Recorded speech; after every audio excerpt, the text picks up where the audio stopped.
That's perfect. Actually? Yeah. Cool. It's a little chilly. chilly. Hi guys, I'm Chelsea. Welcome to my channel for the first time forever. I'm here with Rebecca. I'm here for emotional support.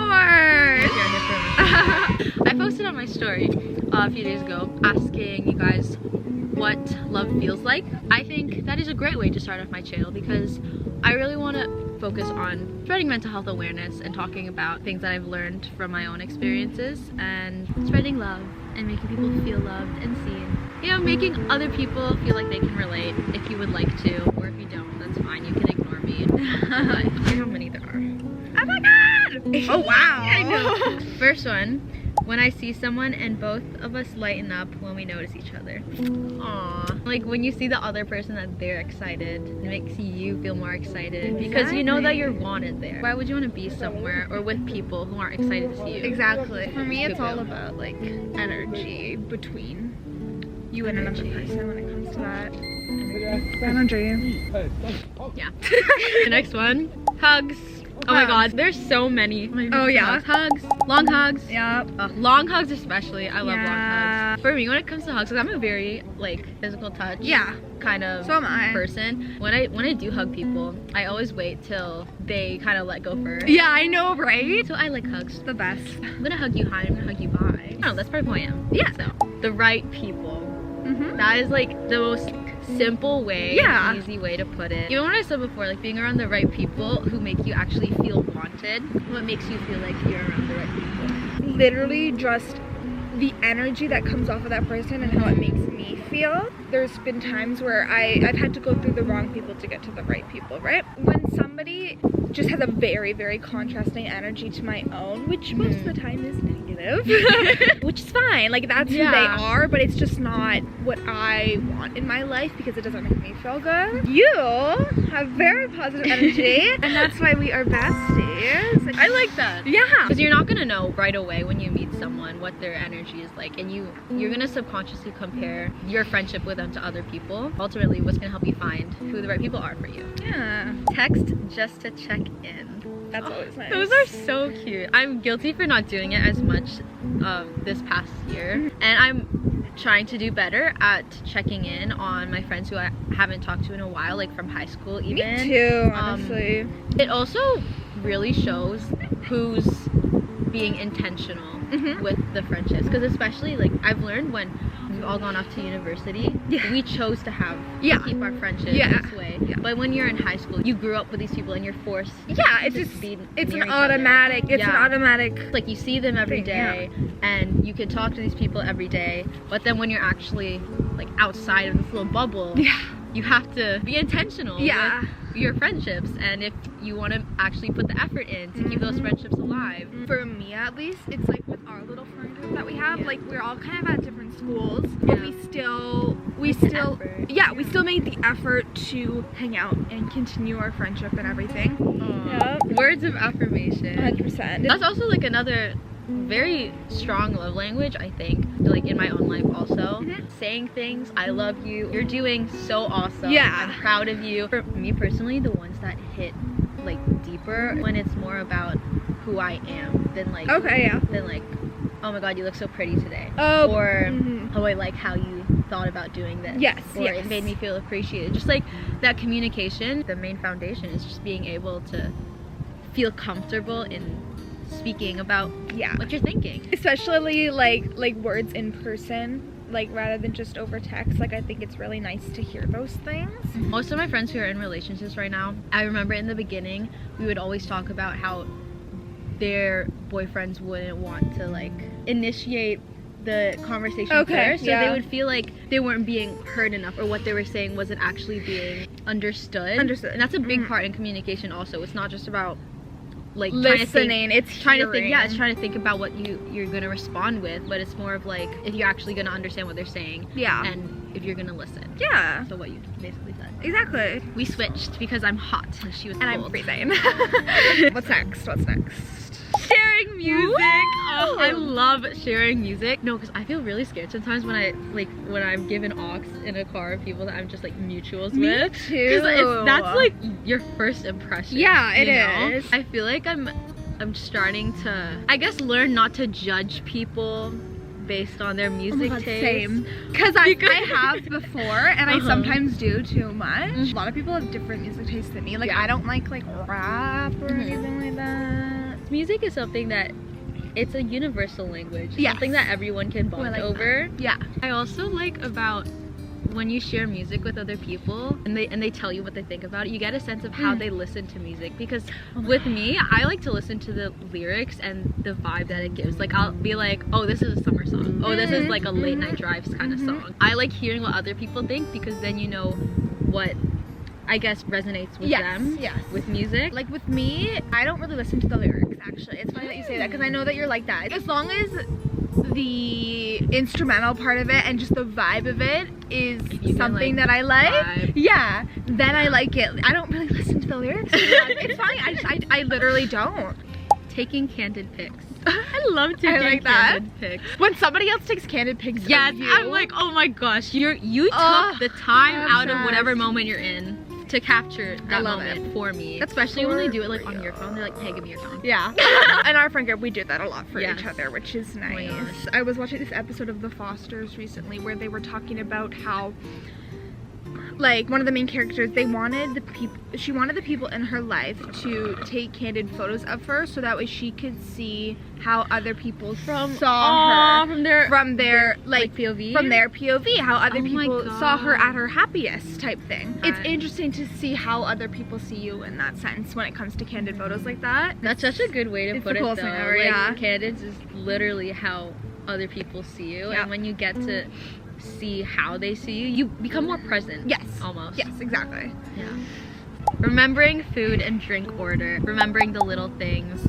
Yeah. Like, that's always fun. The little things about people is what make them themselves. When you realize that other people know the little things about you, it shows that, I don't know. They pay attention? Yeah, they pay attention. And their friendship means something to you. Your friendship means something to them. You know what I mean? Sometimes when you're talking to like our little group, you tend to talk in your like YouTuber voice, and I think it's really cute because you're like, okay, so we're gonna go here. I narrate everything. I can tell when like you're happy and when you're like in a good place and everything, just based on like your energy. And it's been a lot recently, and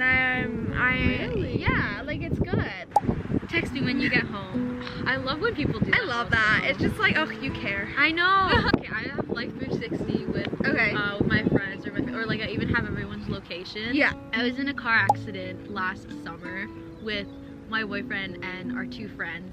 The one thing that honestly saved our lives is because Life 360, it notified our friend group that there was a crash. It did? Yeah. Oh, you've never told me that before. No, it did. And I think the Life 360, like, it was an automated call to 911. Oh, I think you did tell me that part. Oh my gosh. But also, Life 360 sponsor us. We were coming back from a party, and I was telling my friend, I told Sarah, like, yeah, we're coming back now. She's like, oh, okay, text me when you go home. Yeah. She didn't get a text from me, and then she saw on the Life 360 that we were all there. Right. So she called me. She was like, hey, what's going on? Oh, seriously? Yeah. And then that's what happened. There you go. Check on people. I like that she did that. Yeah. When they're out somewhere. Sending random pics of little things throughout the day. I love that. I love that too. When people feel the need, in a good way, they need to be like, oh my god, I have to show this person. Yeah, like I have to, like when they instantly think of you when they take a picture of something or when they see something. You also get to know, you get to be a part of that other person's life if you're not. In their day. Yeah, in their day if you're not with them all the time. I love that. Dancing. Physically, you shake off all the stress away.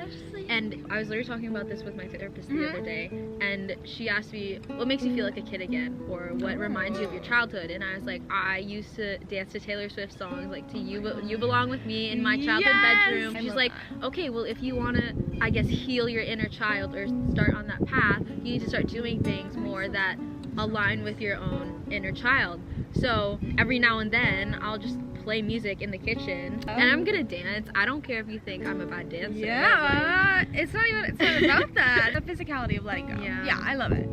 When people write genuine cards, I love writing like paragraph essay letters in cards. It's also easier for me to communicate with that person how much I love them and what an impact they made on me too, because when I'm able to think about it exactly first. and write it down. For me, like if you were to ask me in the moment, I would get so flustered and I just like I would forget things instantly. It's so much easier for me to take the time and write it down and think it out. Like a lot of times when I'm writing cards for people too, I'll write it in my notes app. phone, my notes app. I know, I literally have a whole album, like a folder. Me too! So the fact that you know that you're taking the effort to write in your notes app and you get these cards from other people also, it's like that relationship means the same to you as it is to them. Yeah. My dog, they just look at you and you're like, oh my god, I want to squish you, but in the most cutest and safest way possible. Exactly. You are their whole life. Yeah. For like their entire life. You literally have an animal that's so loyal to you and they just live rent-free in their house, you know, get all the toys, all the food. Love I it. think having their loyalty is enough. Oh yeah. Oh yeah. When people are supportive of all that you do but tell you the truth when needed. Having supportive friends. Like back to what we were saying before, heavy on the telling you the truth when needed. Yeah. Because it shows what real of a friendship you have with that person when they're comfortable enough to tell you, hey, this is cool. And I appreciate when people do that because it really makes me step back and look at myself from their perspective. Yes. Like from what other people see as well. Yeah. And I think putting yourself into other people's shoes, it helps you also like become more present and help you grow when you can learn how to, I guess, shift perspectives kind of thing. Oh, I like this one. When my insecurities are invisible to others and my talents and gifts are appreciated. When people compliment you on who you are as a person, like you're so talented, I really liked how this happened, it makes you focus more on who you are inside and everything that you are other than what you look like. Yes. And I think that's something that I've struggled with a lot too recently, to keep reminding myself. My friends are friends with me because of who I am and what I bring to that relationship. Yes. Spending quality time with my bestie. I really like when I'm able to spend quality time with people, but you're both like doing your own thing. Yes. Like I'll be reading. Like reading, and then, I don't know, even scrolling on TikTok together. Yeah, just like you're still together. I know. Just being in their presence. You don't need to have big conversation about anything. I love friendships like that. Ah, me too. Where you can just be comfortable in silence. It's not awkward. I know. You don't have to think beforehand of what you're gonna say, what you're gonna talk about, what you're gonna do. Where it just it comes natural. Being and feeling heard and understood, showing you they care about what you're saying always. That kind of goes same thing with the words of affirmations. When you're reciprocating that you understood what they're communicating with you. Yes. Because you can always tell someone, I'm doing this and I'm doing this and I'm doing this to make you feel loved and heard and seen, but that person might not feel loved and feel understood and feel seen the same way that you do. Like an important thing is loving someone the way that they need to be. Because like everyone loves differently, everyone feels love differently. When you can tell that that love is being reciprocated both ways, that's when you know that they feel seen. Yeah. When someone buys me an iced coffee and asks about my day, I love when people ask about my day. Yeah. Because when you ask me my day, I'm not just gonna say, oh, it was good, it was fine. Unless I'm in a really bad mood or I don't feel like talking. But usually when people ask me about my day, I will tell them every little detail. From when I woke up, from when I went to go pee, and when I wiped my spontaneous I miss you text. Little texts that can just easily brighten someone's day. And especially if it's out of the blue. Yeah. Because then that really shows the other person that you've thought about them. Yes. Even after it's been a while. Yeah. What are you gonna do more in your life to make others feel loved? Probably just like check in more often, honestly. Me too. I'm also gonna work on that because I do it a lot. I mentally respond and then I don't answer. I have a really bad habit of doing that. Oh my god. I think also just trying to understand that it's not personal when people drift, I guess, or they don't send you like check-in messages. I totally agree. Because people have their own things going on in their life. And if they're not texting you, that means there's things that you don't know. What makes you feel loved? When people go out of their way to like message you or talk to you like spontaneously. I think think for me, I feel most loved when I'm able to be whatever mood that I'm feeling. Oh, I love that. Without feeling judged, without feeling like You have to hold anything back. Yeah, I want to be authentic in Yes. all of my friendships, and I want to be intentional with all of them, but I can't do that if I don't feel seen or Understood. Yeah. I feel like it all kind of comes down to if you know that you're being the best person that you can be and you know that you're being truly yourself, if people don't accept you or understand you for that, then that has nothing to do with you. Who you are. That, yeah. Because you know that, you know, you're just being yourself. Someone's behavior is a reflection of who they are. Yep. And not who you are, because you know that, like what you said, like you know that you're a good person, you know that you did everything you can. So there are so many ways how you can show someone that you love them, and if you don't feel like you're being loved, then I don't know, I guess take some time out of your day to do all these little things for yourself. Yes. Because in the end, you are all love that you have. starts with you. Yeah. Yeah, exactly. You are all you have all the way to the end. At some point, you can't rely on everyone else. Yeah. So I think putting in the effort to do all these little things to make yourself feel loved will help you become a better person and the best person that you can be. I hope you guys enjoyed this video. I'll put all the links to my socials down in the description, and Rebecca's on the screen. Stay tuned for more content. Yes, please stay tuned for more content. Start of an era. Start of an era. Bye. Slay.